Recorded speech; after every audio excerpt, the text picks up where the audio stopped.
Hello and welcome, and I hope you're all doing well. Today I'm going to be talking about Becoming Led Zeppelin, the documentary feature film on the legendary band that was released worldwide last week at the cinemas.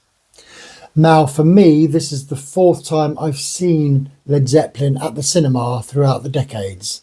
Back in 1981, I went to a cinema to see The Song Remains the Same, which was originally released in 1976, about the 1973 concert at Madison Square Gardens.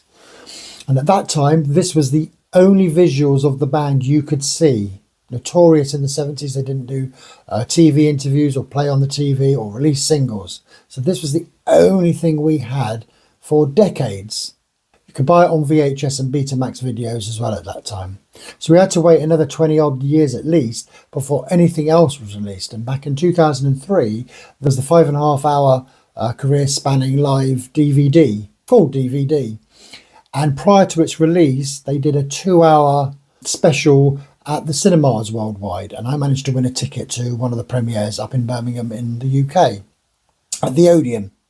Then we go to 2012, and then there was the release of Celebration Day, which was again the concert footage of the reunion gig of 2007. So I went to the cinema again to see them. And now 2025, the fourth occasion, it's now the first official sanctioned documentary on the band, Becoming Led Zeppelin. Now, before the pandemic, when I heard news that there was this first authorised documentary film being made, first of all, I was happy. And then I was slightly deflated when it was saying that it was only going to go up to 1970 and the January gig at the Royal Albert Hall. So you were getting sort of the lead up of why they became, I guess in the title, and then just the first sort of 14, 15 months of the band's existence. And I just thought, well, what's the point? We want a whole career spanning documentary.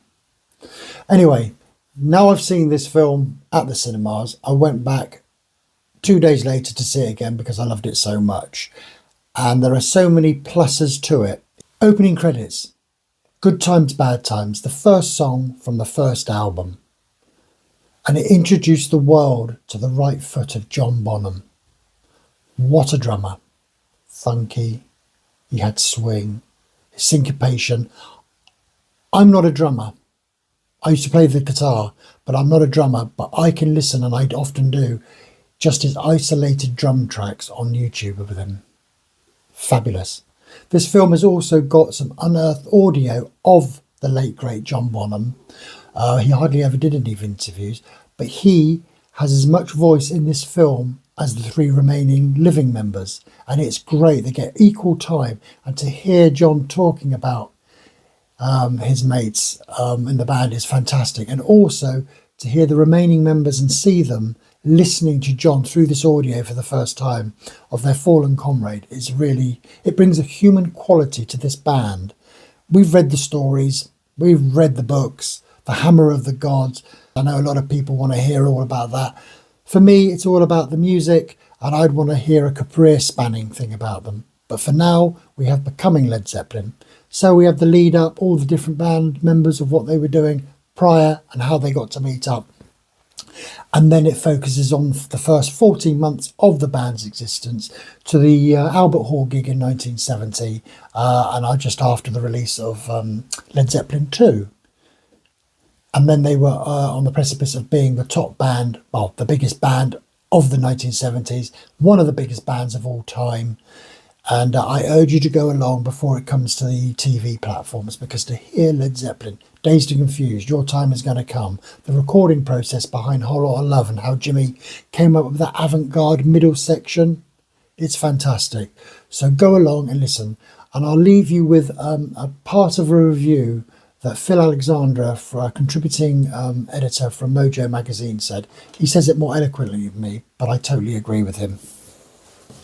If anybody across any generations listens to the band now, you fall into a world that doesn't look or sound like anything else. I think that most bands of Led Zeppelin's generation sound of that time. But with Led Zeppelin, there is a nowness of how they sound musically. I've listened to all their albums and I still find things that make me think, have I heard that before? I think it sums it up perfectly. So until the next time, Stay safe.